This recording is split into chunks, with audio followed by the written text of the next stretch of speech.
Welcome to the Life Begins at Midlife podcast, where we pop the champagne to celebrate the unexplored joys and endless adventures that await us in the midlife. Flipping the script on what it means to hit those fabulous 40s, 50s and beyond. Because here, we don't believe in midlife crises, only midlife revolutions. Reminding you that the only thing we're letting go of at midlife is the notion that it's all downhill from here. Nope, we're here to climb higher, dream bigger, and laugh louder. Each week, we'll dive into the myths, share the truths, and unlock the secrets to making the midlife years your best years yet. From rediscovering lost passions to embarking on new adventures, we're covering it all. Expect candid conversations with inspiring guests who've turned their midlife years into their most dynamic chapter yet. We're talking to everyone from entrepreneurs who've launched successful startups from their kitchen tables to adventurers who decided age is just a number when it comes to climbing mountains or sailing the seas. So if you've ever found yourself pondering, is this all there is? Or you're just eager to embrace the richness of midlife with both arms wide open, then you, my friend, are in the right place. Grab your favorite drink, get cozy, and let's show the world that life doesn't just begin at 20, it begins again at midlife. And remember, in the Life Begins at Midlife podcast, the only rule is to live confidently, love unconditionally, and laugh uncontrollably. Let's get started. So hello and welcome to today's episode of Life Begins at Midlife. I've got Sophie Garner here in the studio today, and she's going to be telling us a little bit about her midlife journey. Welcome, Sophie. Lovely to have you. Hello, Jackie. And we've had a lovely chat, haven't we, before this? We almost thought we weren't going to actually make the podcast because we've just been chatting about midlife and all the trials and tribulations that come with it. Absolutely. Yeah, there's been some interesting stories we've shared already. Hey, we should have just pressed record from the time we started speaking and we would have had episodes to share with everybody. Can't get that moment back now, can we? It's gone. Absolutely. Well, we'll remember it. Yeah. Anyway, so lovely to have you. And what is it? I know you mentioned briefly that, to me that you are, you've been teaching choir. And so tell us a bit about who's Sophie, and then you can lead into your menopause. We'll be talking about menopause, but your midlife journey, you can leave menopause out of it. Who is Sophie? I always, when people say to me, what do you do? And I think this is so important. People need to sum it up quickly, because when we're in a conversation, we want to, especially if you're at a networking event or a party, it's so funny, isn't it? The first thing somebody says is, what do you do? They never ask, where do you live? How many kids have you got? How are you feeling? It's just straight in. What do you do? Like it's what makes your life. I mean, contradictively, what I do is my life. So I'm sort of almost like reversing that. I change lives through singing, and that's what I say to people, because I really do, because it's not just choirs. I work with brain injury, I work with dementia, and dementia can come on very early. I mean, I know some people where it's come on in midlife. And I also work with children that have been abused. I work with self-harming teenagers, and I do corporate work. So as an entrepreneur, I'll go into, high-end businesses and go in and speak or use singing as a way of kind of breaking down the hierarchy in a company so that it's a level playing field. So it's all based around mental health and confidence. And in my choirs particularly, I have a lot of women that I would say are between 40 and 70, and they all come with their different reasons. But when they arrive, the phone goes off and they are there for that hour and a half, not as a mother, a daughter, a partner, a teacher, whatever. They're there for themselves, just for the joy of singing. And it's incredible, because they literally in the moment, not multitasking, looking at a phone and worrying about something. So it's beautiful, because we don't do that now. I think we're all in a world where the phone is stuck to our bloody hand, but we're also reading something and talking to somebody else, and the brain can't cope with that. And it's been proven that we as humans, multitasking is not conducive. We cannot do 3 to 4 different things because the brain shuts down. So we don't learn that way. It's about doing one thing, and then you learn and you enjoy it more when you're doing the one thing. So I love it, because if somebody's phone goes off, everybody looks at that person, and they wouldn't do in a normal situation, but it's like the rules are the phone goes off, unless somebody's got an ill parent at home, that that's the rule, the phone stays on. So I love it. Singing is about so much more than just, jazz hands. There's so many health benefits to singing. And I did my master's degree in singing and wellbeing. So I really underpin everything I do with the research that I've done, and I talk about the benefits. And some of them are really shocking, to some people. Wow, does singing really do that? Yep. That's why you feel like this and this when you leave. Absolutely. Well, I find, I often say to my partner, because he teases me if I'm singing or if I'm humming or put some music on. Sometimes he says, well, are you feeling all right? And I'm like, well, you need to be worried if I'm not singing, or if I'm not humming, or if I'm not playing music. That's when you need to worry, because I know that when I stop playing music, I stop playing the piano, I stop listening to music, then I know for myself, I need to think, what's going on? There's something not right here, because absolutely, that's my benchmark. And because you've lost the joy for it. So how often do you play piano? Not as much at the moment as I do, but yeah, it's actually behind me here.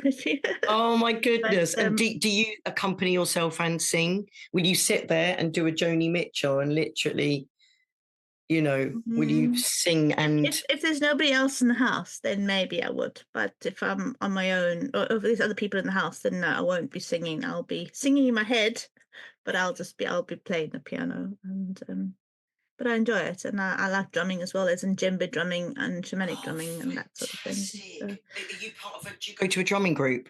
Yes, when I've got time on a Sunday afternoon, I do go to that as well. So. Do you know, it's so, I'm in the middle of my training to be a sound healer, and wow.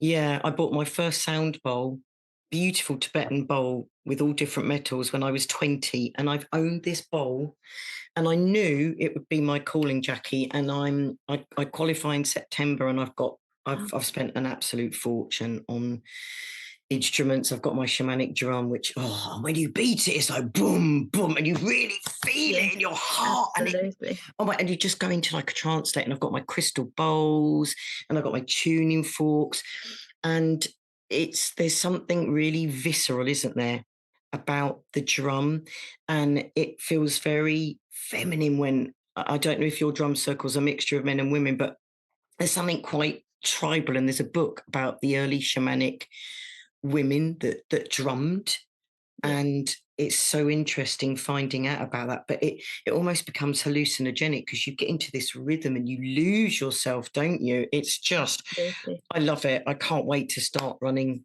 my sound baths. And the group that I'm part of, we end up having a good laugh and a good, chat and that in between, all the chants and the things that we do. But it's my mental health. It's cheaper than therapy. Absolutely.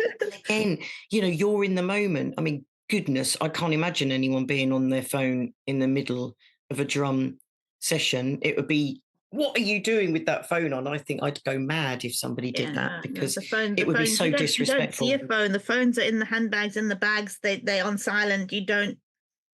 It's brilliant. And it's that collective, isn't it? A drum the circle. Energy is just amazing. Yeah, and in the room that we connecting. have it, they've got the gongs as well, where they normally do lovely. So the drumming then vibrates off, even though they're not playing the gongs. It all vibrates off that, and it's just an absolutely amazing experience to be part of. So it's sound is so powerful, and we all vibrate at certain hertz, and so everything has a vibration and a frequency. So to have the addition of the gongs, which are so expensive, I really want a gong, but a really good one's about $2,500. Yeah. Oh well, Rome wasn't built in a day, eh? Neither were gongs. No, but yeah, you're on your way with all your crystal bowls and your your Yeah, reading books and all that. So you can only build from yeah, there, and that'll absolutely. be Yeah, amazing. But yeah, I do know that the if you are feeling low and you put some music on, or you take your drum out or anything like that, it definitely does help lift your mood. It might not make you feel like you want to skip and dance and go and sing in the rain sort of thing, but it does lift you up that little bit more to think, okay, well, I can do this, and then you can build onto that. absolutely. For instance, one of the loveliest things I found out was that when you sing as a collective in a choir, your heart rates match up. Everybody's heart rates match up. And I mean, if that isn't love, My goodness. isn't that beautiful? Because you're all Amazing. breathing at the same time and your heart rate will match up depending on the song that you're singing. And, what we listen to has an effect on us. For instance, there's been some research behind men that listen to fast music in their car and how it increases the risk of accidents and our heart rate goes up. So our blood pressure has the risk of, increasing, and slower music, of course, is going to settle and calm us, and our breathing is less anxious. So music is very, very powerful. Absolutely. And that's why, I know I can tell what mood I'm in by the choice of music that I'm choosing to listen to, because I like a wide, genre of music. It's Yeah. not just, some people say, oh, I only like X. And I'm like, but that's just Really? You're boring. missing out. You're missing out. Exactly. Yeah. There's just so much. I mean, there's probably about, maybe two things I might not really enjoy, but, most of it, it's like, oh, bring it on. It's just, I Yeah, really it's enjoy it. good and bad in so many different styles, and you make a really valid point about we listen to certain things for certain occasions. When you go in restaurants, if you go into a high class restaurant, it's normally jazz playing. If you go into a bar, it's going to be something a bit more funky. That there's the old thing about lift music. It's instrumental, and so their music is used for different situations to cause an effect. You wouldn't have, like, I love drum and bass, but you wouldn't have hardcore drum and bass in, say, Claridge's or the Savoy for afternoon No, tea. no. But then again, if you're going into a grocery shop, for example, different times of the day, they'll play different types of music because they're wanting, if you're going in there sort of just after work, they're wanting you to have that buzz. So you grab all the things off the shelf quickly and Absolutely. dart out the door. Yes. Going on Yeah. Sunday morning and you're wanting to have more of a leisurely shop, they'll play a bit more leisurely music so that keeps you in the shop longer. It's all Absolutely. just, and we don't even Psychology. yeah, we Yeah. don't It's all subliminal and it's happening subconsciously. It's very powerful. But then, and this is really unusual, we've also I've looked at research that shows that sometimes when we're feeling down, we might listen to really emotional, melancholy songs as opposed to uplifting. But that can be uplifting. So listening to slow songs when you're depressed won't necessarily make you more depressed. So it's a black art. It's alchemy music. I think there are certain songs where it will get to a certain point. So, for instance, if we take Vaughan Williams, Lark Ascending, there are certain points in that where it's like, and people will feel a certain way at a certain point in the song. What's making that happen? Is it the strings? Is it the chord changes? It's this dark art. And I find that fascinating. How music isn't something we just listen to, we feel music. yeah. And I think there's just something so And it can tell a beautiful. story without us hearing any words, Yeah, just by listening to how it's been put absolutely. together. An instrumental, a bit of Yeah. classical You music. can feel what the composer is wanting to tell you by just experiencing the feel of that music. And there's so many times where I would much rather put music on than turn on the television, Yeah. Oh, because I'd God, much rather listen to some music and just be in the moment than be force absolutely. fed some don't call rubbish on the telly, but not everything's rubbish. But there's things there's on so there much crap. it's not worth watching. And I'd much rather turn off that and put some music on and just potter around and enjoy the music. Absolutely. And again, that going back to that in the moment, when we look at, there's a TV behind this laptop that I'm on with you now. The TV actually hardly ever goes on because I don't want to succumb to the box on the wall, because a lot of the time I think we tend to lose ourselves because we don't want to be within ourselves. So we lose ourselves to the box on the wall, whereas music allows you to think creatively, you're in the moment. Yeah, there's something very flowing and freeing about listening to music. It allows you to go within, I think, music. It allows you to feel. Absolutely. Whereas the box pulls you out and it sort of like attaches you like this invisible cord into whatever's going on in there. 100%. Yeah. You're not thinking about what's going on. You're just being fed something. 100%. Whereas if you've got music playing on, you're still being fed the music, but you are interpreting it. And you and I will probably be listening to the same piece of music at the same moment, but you'll feel differently potentially to what I will feel depending on what my absolutely is. And totally. And isn't that amazing? Whereas telly manipulates, it's deliberately created to get a reaction, whether it's an advert or something that wants to make you get worried. Also, I must do this. Whereas, as you just said, 100%, you and I and 10 other people could listen to music. Some people might be lifted by it. Some people might be depressed by it. Some people might be annoyed by it. And that's the beauty. It's so subjective. And we're thinking creatively. And this is something I feel really passionate about, is the fact that we are all creative. Creativity is in so many different things. And that's what my third book was about. Reawakening the inner creative. I wrote it for midlife women who feel like they've lost that inner child that was free and created and jumped in muddy puddles. And dare I say something I do, trolleying. I will get on a trolley in the supermarket and do a run, and then I haven't been told off yet, Jackie. And I call it trolleying. And I even wrote a bit about it in my book. Go and do some trolleying. Well, there you go. We'll have to get T-shirts made. Trolleying. I know. I really would love it if I was in the supermarket and another woman was doing it, because we could have a race. Yeah. Those flash mobs, I've often thought, wouldn't it be fun to be able to just all of a sudden, there's a groovy piece of music on, just all of a sudden start doing a bit of a flash mob in the middle of the shop. Oh, we are planning that. I'm not going to say the date, because in case anybody in the area that we're going to do it is listening, but we're planning a flash mob in July in a town centre, and all my choir members will pretend to be shopping in little huddles, and then all of a sudden we're all going to just gather. I cannot wait. Oh, that sounds exciting. I know, I've often thought, you're walking in the shops and there's this nice piece of music and you find your body starts moving to the music. Yes. I could just start picking out into a dance. Do you know what, though, Jackie? If you did it, and this ties into, there was this has been done quite a few times. Did you ever see the video of the man that starts laughing on the tube? No. And then everyone in the tube starts laughing.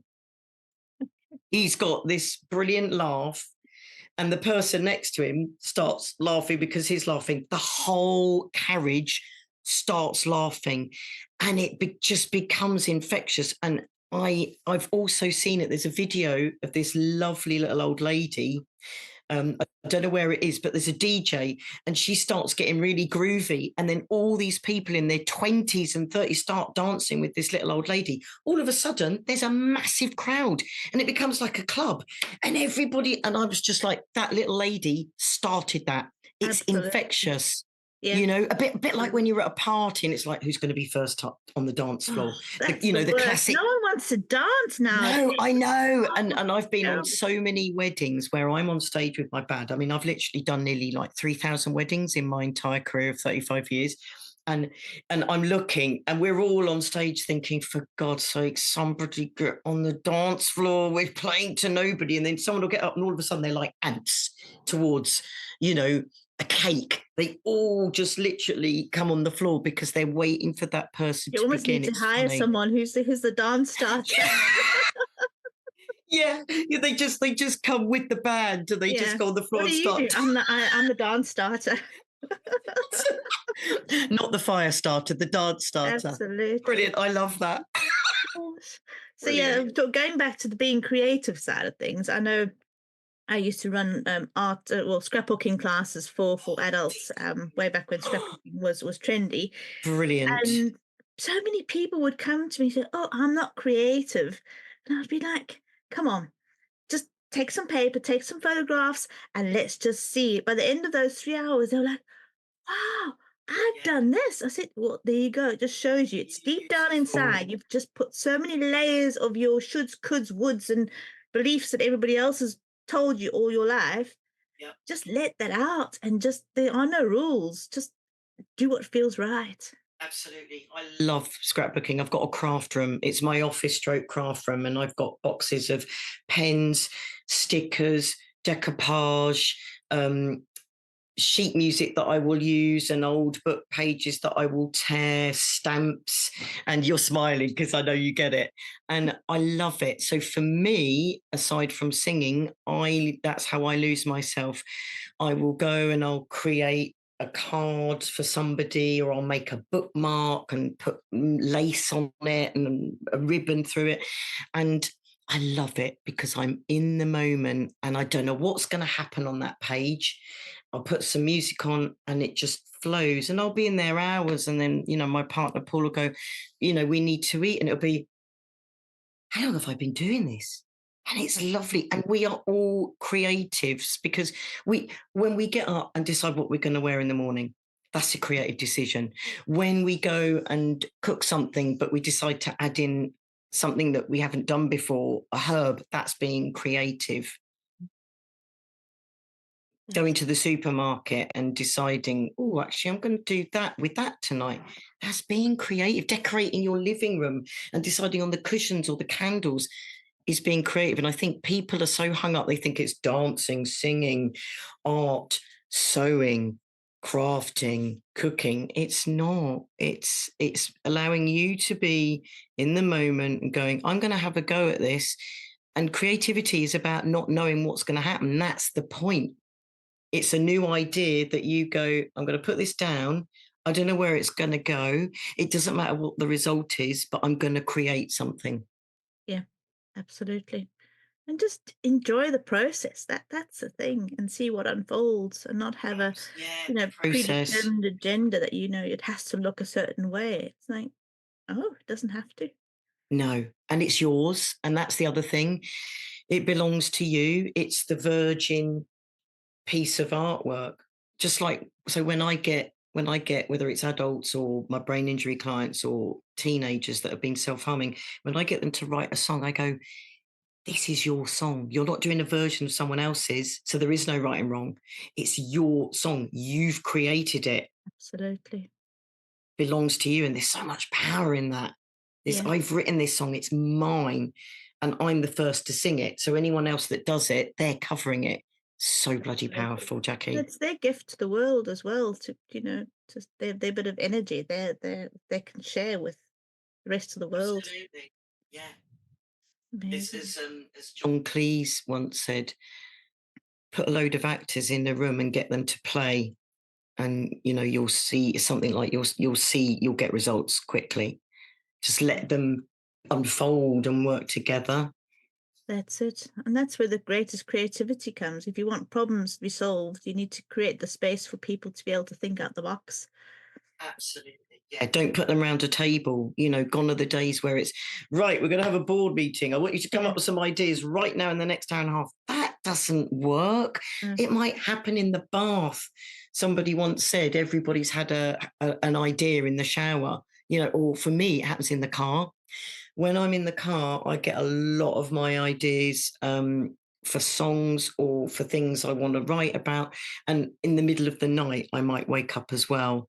And it just happens when you least expect it. And I sometimes have to pull over and go, oh my God, I've got an idea for a new workshop. And I will either write it down or I'll have to speak it to my phone before it's gone and then carry on driving. That's it. But it's because you're not forcing it. As soon as you sit down and say something will come out of my brain right this minute, it's probably not going to be coming. Or if it does, it won't be the best piece of work that you've got to offer. Exactly, which is why so many writers will go, it's taken me a year to write this novel, because they'll have days where it's like, and the waste paper bin, the old visual of the waste paper bin, just having screwed up paper. A writer's life can be really difficult. I don't write fiction. I've written journals and books for kids and for adults, but it must be really difficult to write something where you're literally creating everything, fictional. Must be really hard. Absolutely. Well, Sophie, it's been really lovely speaking to you today. I think you and I could probably carry on speaking for ages and ages. We'll have to get you back on again and we can talk a little bit more in depth about your creativity and music and all that. Scrapbooking. You've got to do more scrapbooking, Jackie. Please get back to it. Yeah. It is, it did, as you say, go. And then loads of people are scrapbooking now. Gosh, if you go on Instagram, there are so many people scrapbooking. Yeah, and they're even offering packages. They're selling boxes of scrapbooking packages. Yeah, Jackie, get back to it. I've still got a lot of stuff myself. But good, get back to it. Creativity is alive and well in all of us. Absolutely. Yeah, been lovely having you. Thank you, Jackie. Speak to you again soon. Lovely. Take care. As we wrap up another episode here at Life Begins at Midlife, we want to take a moment to extend a heartfelt thank you to our sponsor, Jackie Bourne, for Purpose Unleashed. Jackie's commitment to empowering individuals on their journey of self-discovery and transformation truly aligns with the spirit of our show.